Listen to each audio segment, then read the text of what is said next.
What's up, everyone, and welcome to the second episode of the Pressure to Perform podcast. For those of you who are tuning in for the first time, my name is Jaden. I'm here with Jada and Jordan. We are the creators and the hosts of this amazing podcast. We've got a great show for you all tonight, but before we get started, I speak for all three of us when I say thank you to everyone who has, watched our first episode and showed us love and support. You are all greatly appreciated. And, we pray that you stick with us as we continue this journey.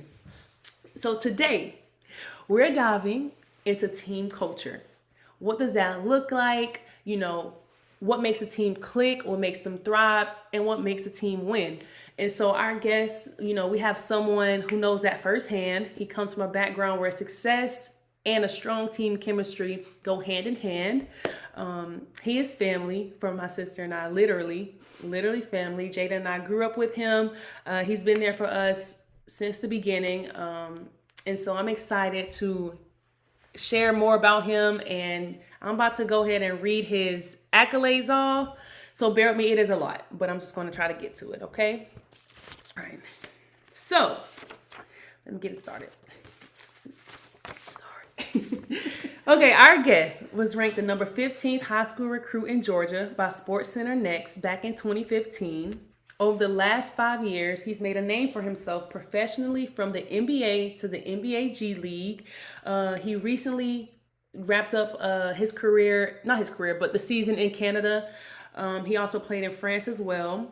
He played with the Winnipeg Sea Bears in the CEBL, where he came in late, making an immediate impact in only 11 games, where he started 9 of those 11 games and averaged 13 points and 7.6 rebounds.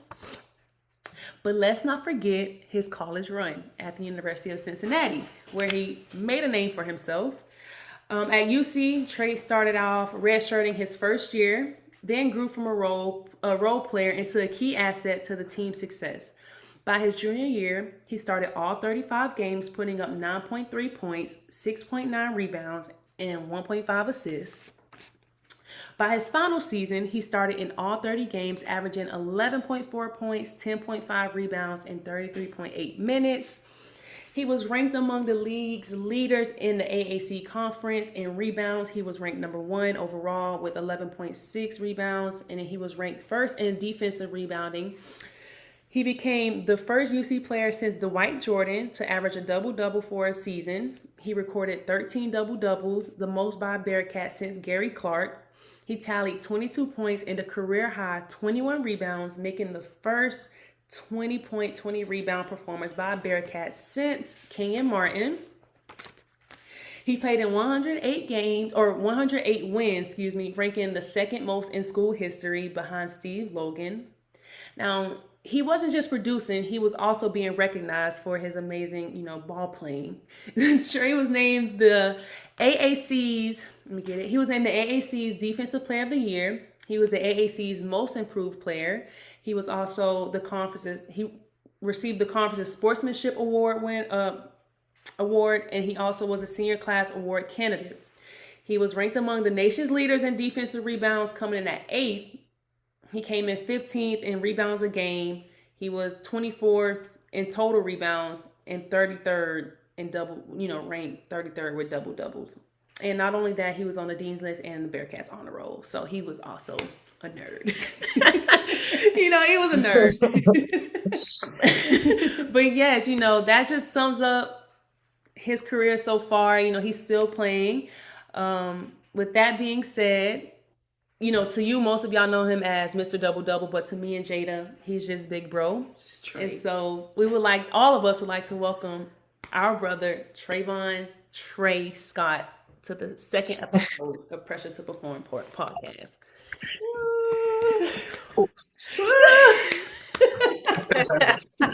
What's poppin'?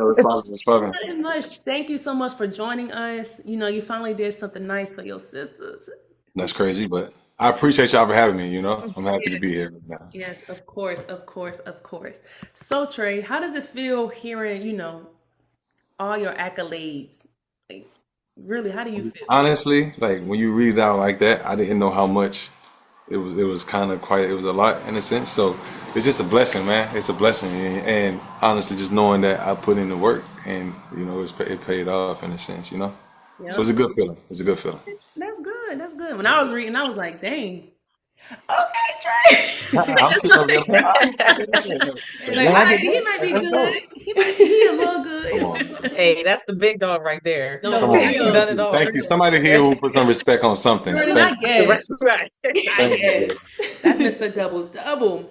Okay, before we get into the stuff, we're going to have you play a little game, a little icebreaker. It's called Rapid Fire. So I'm going to list off 5 questions, and it shouldn't take you no longer than 5 seconds to answer them. Okay, so you ready? Okay. Let's do it. Yeah, let's do it. Okay. So who's your favorite teammate, or who did you enjoy playing with the most? Uh, um, I got a few different answers, but let me. I gotta skip that. I gotta skip that. Skip that question. Starting already. Okay. Yeah, Who skip was that the question. toughest player you guarded? Toughest player I've guarded. Honestly, Darius Garland, Okay. Cleveland Cavaliers point guard. Yeah. Okay. Who was the best coach you played for? My high school coach, Coach Haywood, and Coach Austin. Those two guys. Okay. So who's your dream starting five? If you had to put a starting five together, who would it be? I think from being around UC all the time, I'm gonna go with the whole UC starting five. I'm gonna go Nick Van Exel, Okay. DeMar Johnson, myself, Kenya Morton, and Oscar Robertson. Okay. That's a solid five. Yeah. Great five. Great five. That's a Yeah. I respect that. I respect that. Okay, then the final question. Who is your funniest teammate? Oh my gosh. I think I know this I answer. can go Kyle Washington for sure. Okay. I could go Keith Williams. He was hilarious. Okay. Jaren was hilarious. I can go. I can go. That can go all over the place. That can go all over the place. I thought you would have said Nas. I feel like you a Nas. Nah. He's funny, but funny is Yeah. Kyle Washington's got it hands down. I'm gonna be honest with you. He got it Okay. hands down. Okay, Kyle. Okay. All right. So Trey, tell us about your journey. We're gonna start this off. Just introduce the viewers to who you are. So, My journey. how'd you get into your sport? Was there a moment or a person that inspired you to continue to pursue playing the sport? Nah. I mean, I got into the sport from our parents just kept us active when we were younger. As we was kids, I was playing basketball since I was 4. So I just took a liking to it. Once I found out how I was better than everybody from where I was from, I just kept going and kept going. And I'm like, dang, I'm really good at this. So honestly, it really took like once I won my first championship, my middle school championship, that's when I was like, okay, I know I'm gonna make it. Like basketball is a thing for sure. But my journey, man, I still got a lot to go. But coming from where we from, a small country town in South Georgia, it was it was it was tough to get where I'm at in a sense, because we where we from, we kind of behind the 8 ball, so I gotta fight hard. I gotta call a little harder than everybody, which just made me the person I am today. Going from MCA to University of Cincinnati, and is now playing professional.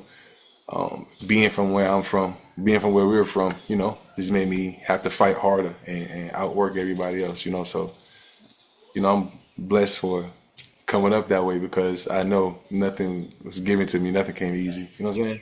So Right. Okay. Love that. Love that. Starting with that, I actually have a question for you too. Like you said, you started at a young age and you started by yourself. So like as an older sibling though, and starting your basketball journey, like what was it like to have your two sisters and people looking up to you? And like what was that? Did it feel like a big expectation? Was it pressure or was it like motivating? And how did you handle that too? it was, to be honest, it was pressure and motivating in a sense because again, coming from where we're from, a lot of people don't have like opportunities to make it. So me being who I am, being a big bro, playing basketball and wanting to take it as far as I'm taking it, I knew my sisters was coming up behind me, so it was like I gotta succeed so I could show them that it's possible to make it out from where we're from. So I kind of put that pressure on myself in a sense. See, they doing all that. They never knew that. Sometimes people like you gotta have a why for certain stuff. You gotta have a why. Like there was my why. Like when I started, not no more. Now I could. No, I was just playing. I was just playing. So You that's Nah, see how how it it is. is. You That's see how how it it is. is. but Okay. All right. no, it But I wasn't. feel It that though. wasn't. That's that older Yeah, sibling thing though. That's how for it is sure, when you start. So for is sure. that how You you know. feel, Jordan? Because Or we how you talked feel about this. now? Yeah, that's how you start. Like, you got people looking up to you and like you want to set the example, especially Yeah, as something you love and you're good at. So I resonate exactly. with you, Trey. Exactly. You know, it was just more so like I got to show them that we can be successful come from here. That if we really put our mind to it, it can work. You know, so I put the pressure on myself. You know, and I perform well under pressure. You know, it got me to where I'm at right now. So, um, that's really what it was. You know, that really was. You know, starting young and that's how I took it. That's what helped me get to where I'm at. Perfect. Perfect. Nice. Nice. So can you just tell us a little bit about your experience at the University of Cincinnati?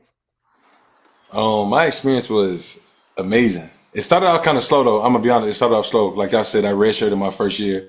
Um, that was kind of a curveball once going into college. You know, through the recruitment process, hearing the talks of coming in and being able to play and like help impact the team right now or right away to having that meeting with the two coaches and deciding that I decided the red shirt after the meeting we had. It started off slow, but I just stayed with it. You know, I kept my faith in God, I kept my head high, I just kept going and kept going. Um, my experience it got better and better each and every day. So each and every day, each and every year, or whatever. So I had a dope experience on the court, off the court, and in the classroom. You know, obviously I handled my business there too. I had to. My parents did not play that. Um, Nice. but yeah, I mean, I was able to have a lot of fun, and I was able to play basketball at the highest level. You know, being on TV every time I played the games, and top 25 teams, top 5 teams in the country. So it was an amazing experience, amazing journey. That's what's up. That's what's up. So a lot of athletes view redshirting as a setback.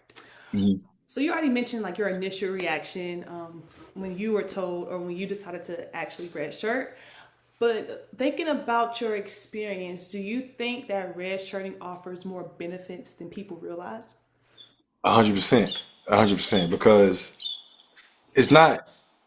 A lot of people look at red shirt and like, well, I looked at it like, oh, if I got a red shirt, I'm not good enough. I can't play. You know, that's really not the main reason of red shirt, in my opinion. You know, from what I went through, my experience. Um, Red shirting can be very beneficial to the player if you like approach it the right way with the right mindset. You know, the right mentality. I approached it every day. Well, once I decided, I had to talk with my head coach and associate coach. Once we had that talking, I decided the red shirt. It crushed me though, because I mean, y'all know me. I want to play. I want to play. I want to play. Yeah. So it crushed me. I called my mom, my dad, and I was like upset about it, sad about it for like the first half of the season of my red shirt season. You Yeah. know, but once I was able to like lock in and like okay, accept the decision that I made, Mhm. I just approached it every day. I approached it like okay, every practice, every time I step on the court is my game. So I got to go out here and bust everybody behind. Even if I don't, I got to go out there and try to bust everybody behind because this is where I'm gonna be able to shine. You know, and Yeah. like that mindset just it honestly it helped me like learn. I was able to learn the system. You know, so when I came in the next year and started playing, I knew I had no mistakes. I knew everything, the playbook, offensively, defensively, all schemes. Yeah. I was able to get my body like bigger, stronger, faster. Um, so it helped me. It like gave me it was like a catapult. You know, it helped me get a step ahead once I started playing. So it was very beneficial. I never really looked at obviously because I didn't red shirt, but like hearing stories from other people who have red shirt, like I never heard them say, "Oh, practices were my game, were Yeah, my game time." You know, so I never. That's a good way to look at it for real. So yeah, yeah. And I feel like that's the way for your coaches to build trust in you because like they're seeing the 100%. development constantly and over throughout the season. So No, 100%. yeah, yeah. So bouncing off of the red shirting, so you went from red shirting to becoming a key aspect or a key piece to the team. So like, what was that like? You know, how were you able to adjust and be able to perform and produce the way you did? It was just one of those situations where I just stayed ready and waited my turn until it was my turn. You know, I prepared for it. So when I had to step into those shoes, when I had to step into that role, it was easy. You know, and it wasn't like it was my first time being like a huge key to a team. Like my whole entire life, I was, what I'm saying, I was in that position. So I just went back to that. Like, okay, put yourself back in a situation. If you was playing the McIntosh or you playing the Hinesville AAU, so it was easy for me to be able to flip that switch and be like, okay, now it's my turn. Right. Because I've been there and I prepared. I was ready for it. Yeah, I was ready for it. I was waiting for that moment, and once I got it, I'm like, I'm not letting it go. I'm like putting it in the chokehold for I know that's right. sure. Yeah, no, that's good. And like you said too, like speaking from the experience of, like you've already been through the tough times, you've been through it, and now you're just trying to get better at it. Like, what was the biggest adjustment you did have to make, like on and off the court, for those who are up and coming, like in comparison to high school ball or any other level? What was the biggest thing you had to adjust and change to? The biggest adjustment I had to, the biggest adjustment for me was being patient. I had to really learn how to be patient because I wanted it so bad. On and off the court, like I was able to. I was always the best player. So when I come into college, you're not the best player, and then I'm redshirt, and then it's like, okay, now I'm going into this. Like, in order for me to get to where I want to be in college, as an athlete, I'm like, I have to be patient. Like, I gotta sit in this redshirt year. I gotta be here, and it's like, whether I like it or not, like, I'm redshirting. So the biggest thing I learned was to be patient and don't rush it. Because it's crazy because that year I ended up getting sick too. So it's like if I didn't play, if I didn't redshirt, it was a potential, I still was gonna miss game. I still was gonna be in a situation that I didn't want to be in. So I just had to be patient. That was the biggest thing I learned. That was the biggest adjustment for me. And that's the biggest lesson I got in my life now that I'm still trying to remind myself each and every day. Like, just be patient. Like, don't force it. If it's for you, it's gonna come to you. God's not gonna let you miss it. So that's my biggest thing that I took from it. All right. So you did not mention. So you were at UC from 2015 to 2019, right? But your red shirt, with you red shirt, it allowed you to get an extra year. So Yeah. that's when we stepped in the picture. All three of us. All three of us. All three of us stepped in the picture. How are all three of us at the same school living right from each other? What is going on?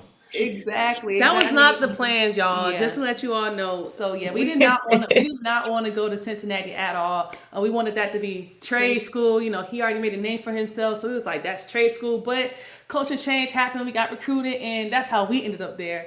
They told me they wanted to come to Cincinnati with me. Trade. So Don't believe that. don't let them fool y'all. No, God don't like stories. I can't say the L word, that's disrespectful. No, it's not. Hey, look, in the country they be like, lying is like a bad word, but God don't like storytellers. But no, so 2020, your fifth year rolls around. You finish the regular season, conference tournament is here. You get there due to COVID, your career ends, right? Yeah. So what was going through your mind when you found out that the conference tournament was canceled? Did you realize at that moment that was your last college? That was your last college game. Your senior night game was your last college game. Nah, what was going through my mind was, man, I don't know. I was super sad at that time. Like, I didn't realize that when we was in Dallas for the conference tournament. Once that got canceled, I didn't realize that there was going to be it. I'm like, okay, well, we still got the NCAA tournament. It was when I landed, once we had a meeting. I remember me and my roommate, my boy Zach Harvey at the time, shout out to Zach. We was in the room watching the NBA game. The Pelicans was playing someone, and that game got canceled because of COVID. And one of us made a comment like, bro, you think they're going to cancel our game? I think he made a comment. I was like, nah, there's no way they're going to cancel our game. We get them, the meeting the next morning. My coach John Brandon at the time, like, yo, blah blah blah blah blah. The tournament is canceled. We got to fly back. But the good thing about it is we the number one seed, so we still got the automatic bid to the NCAA tournament. So I'm like, okay, cool. This canceled. I'm like, whatever. Let's go. We get back and go to the tournament. As soon as we landed, everybody's phone going crazy. Like, NCAA tournament is canceled. So once I heard that, and that's when I realized that it was, college was done. That Temple game was my last college game. I was upset for real. I was sad because I put in so much work, to get there, and the NCAA tournament is a place where guys, it boosts everything. If I went and played, I was playing at a very, very high level at that time.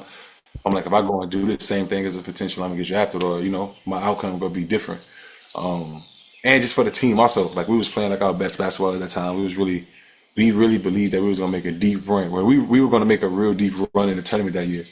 Um, but once that I got canceled, man, I went back to my room from the airport, and I like tears came down my face in a sense, because I was really on some like, dang, And it's like just like what that. is it? Like, yeah. Like not like this, like not like this. There's no way it's gonna end like this. And I was kind of nervous because I had like a few agencies who I was in contact with, like, yeah, we watching you doing the NCAA tournament. Like if you get certain if you get this offer to go doing this like senior camp or showcase or whatever, we're gonna sign you. We want you to sign with us. Da, da, da. And everything got canceled, so I'm like, dang, I don't know what's gonna happen now. So I was kind of like at a loss for words for real. But I was upset. I was sad. I was sad. But I went out with a bang though. My You game did. winner at Temple. Like my last bucket in there was a game winner. Um, so I'm at the end of the day when I look back at it, I'm like, oh well, I still went out great. So Yeah, you did. Yeah. Mhm. Okay. Game time. So this is All gonna right, let's do it. Let's do so it. this is gonna go in the second game, okay, before we get into, the team culture, yeah, part of that it. was good. Okay. All right. Okay, so yeah, let's lighten it up a little bit. We've heard about your story, a little bit about your journey, so let's have some fun. So this segment we call "Who's Most Likely to." So this is how it works. I'm gonna throw out some scenarios, and Trey, it's on you to decide who you think is most likely to do it out of your sisters, Jada or Jaden. We Okay, ready? bet for sure. It's easy. Okay. All right. So question number one: Who's most likely to get in foul trouble early? Jay Voucher early. Jada. That's Jada. that's true. I You're agree right. with You're that. right. You're Mhm. right. Okay. Number two: Who's most likely to get a technical foul? Jaden. Correct. That's Correct. true. I can see that too. Yeah, yeah. Jordan, you ain't have that You to know say the answer. now. Yeah. Right. Y'all right. All right. Three: Who's most likely to lock down the other team's best player? Jada. And Will. No, I'm joking. Yeah, it's her. That's her for sure. Yes. Jada. Yes. All right, this one might cause some problems, but who's most likely to get crossed up? They'll stumble. I gotta say Jada because she guards multiple positions, so Thank she's like you. a better perimeter defender. So she's on the perimeter more. Thank you. I Jada. agree. I was gonna say that if you didn't elaborate. Like, I mean, but you're getting crossed up. Ain't no But thank yous. but They have Yeah, though. that's really not a thank you. But it's not really not a thank you, but I it makes the agree. most It sense. makes Okay. sense. Yes, yes. Okay. Okay, sounds good. All right, number five. Who is most likely to hit a game winner? That can go either way. That's either way. Either way. That can go either Jordan, way. Jordan, answer it. That can go either way. Okay, Either way, so it this can. is the Trey. Like what you mean? That can go either way. Like Right. if it's a swing on the perimeter and Jada out there, her chances of making that shot versus yours is higher. She's Okay. simple, Okay, you're right. Situation. Okay, It's like a situational. You okay. know, either way. So And that's the 50. last one, you kind of answered it. You kind of answered this one a little bit, but Yeah. who's most likely to switch on to anyone 1 through 5? Jada for sure. Jada. Okay. Yeah. Yep, you know me. I'm the defender. She's the offensive player. But yeah. Yeah.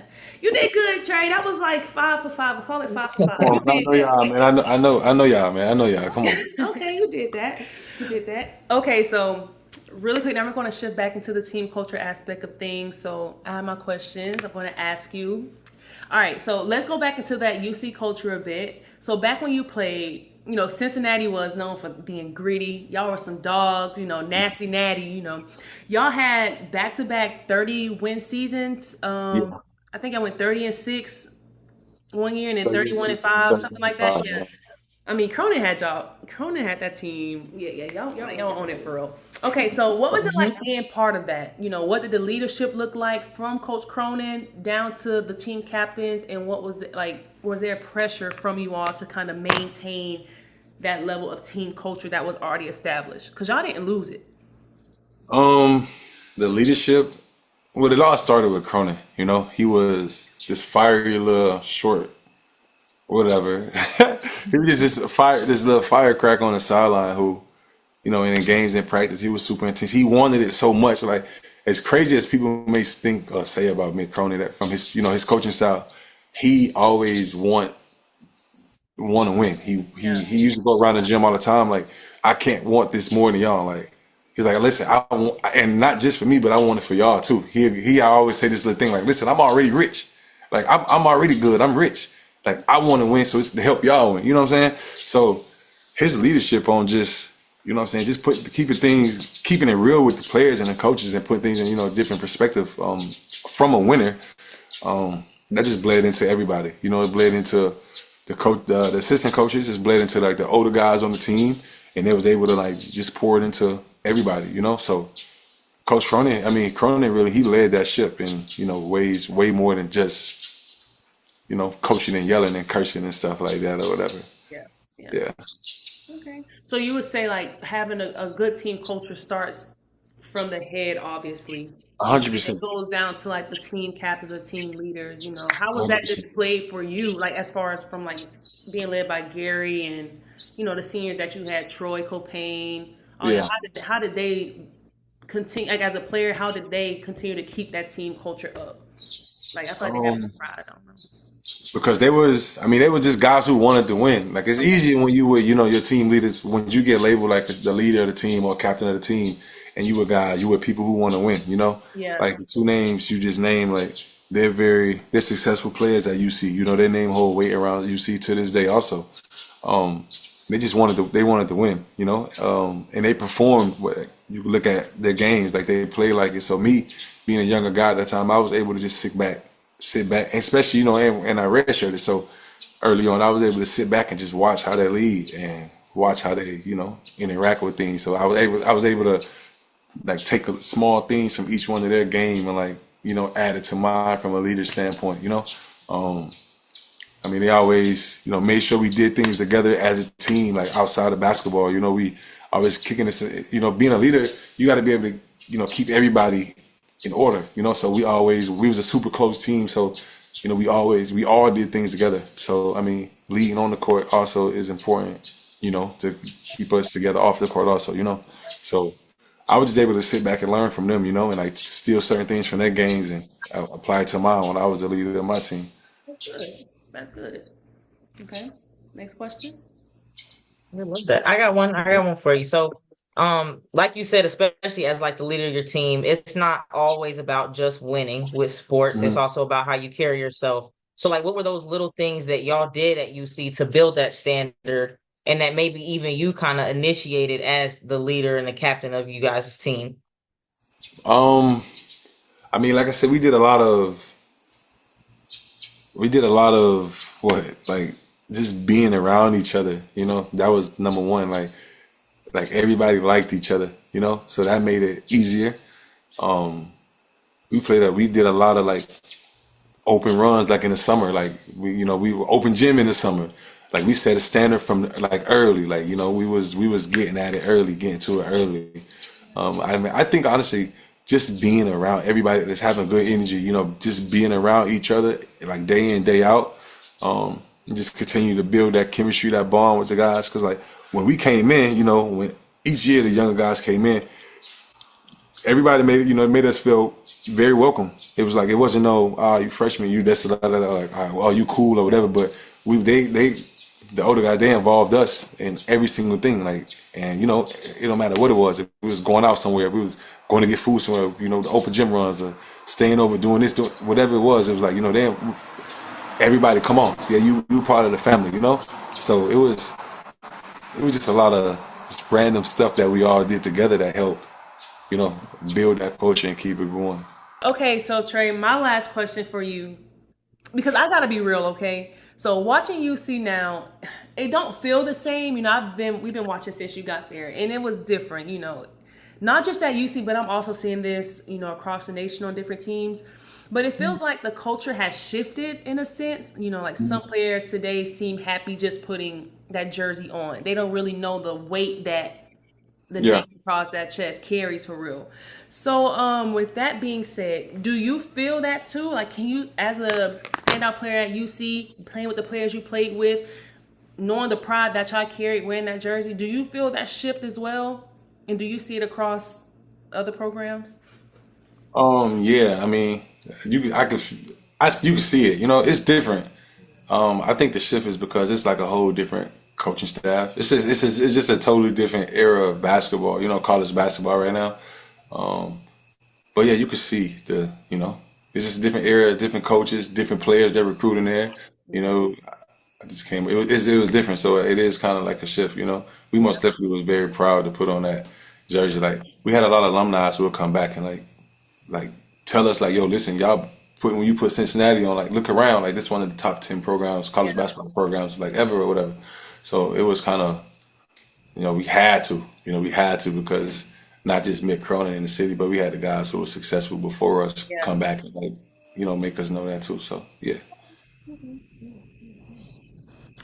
All right. Well, I don't have any more like questions regarding culture or anything like that. Do y'all have any? No, I think just taking away from our whole conversation is just pretty much what makes a good team culture is just obviously starting from the head coach, and it's like a domino effect. Start from the head all the way down. So, and like you said, you really harped on like you guys' team chemistry that y'all had. Y'all bonded outside of the court, which is important, and we talked about that too on our first episode. Being around, your teammates 24/7.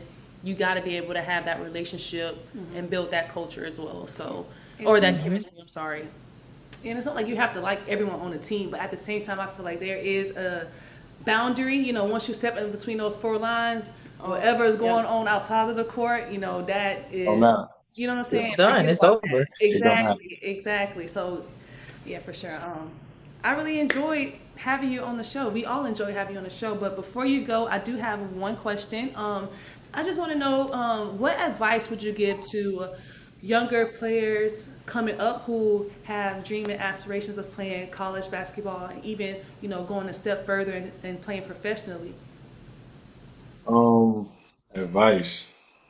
I say like, don't run from the grind. Don't run from the difficult times, the hard times, the slow times in your career or whatever. Like, sit there and embrace it because it's a reason that you're going through it. It's something is brewing. It's a reason you're going through it because eventually you're gonna get tested in some way, shape, or form, like somewhere down the line, whether it's professional sports, college sports, or just life in general. You're gonna get tested. So don't run from the grind. Just staying through it. Keep just keep going. Keep going one day at a time, and you'll be fine. Don't run from it. Love that. Love that. Well, thank you so much, Trey, for joining us. We appreciate you. It was I nice hearing your appreciate that. story, hearing your journey. Even though we knew a little bit about it, well, we knew pretty much everything you said, but except for the first part, I didn't know we were your why. That means a lot. Hey man, listen, man. Listen, I'm on your podcast. I gotta say something nice for pertaining to them. No, but you But enjoy I the rest. appreciate y'all for having me, man. Thank you. I Yes, appreciate it. Thank yes. you. Thank Enjoy the you. rest of your night. Same. I'm about to get on the folders right now. Okay. Deuces. Have enough fun for me. Bye.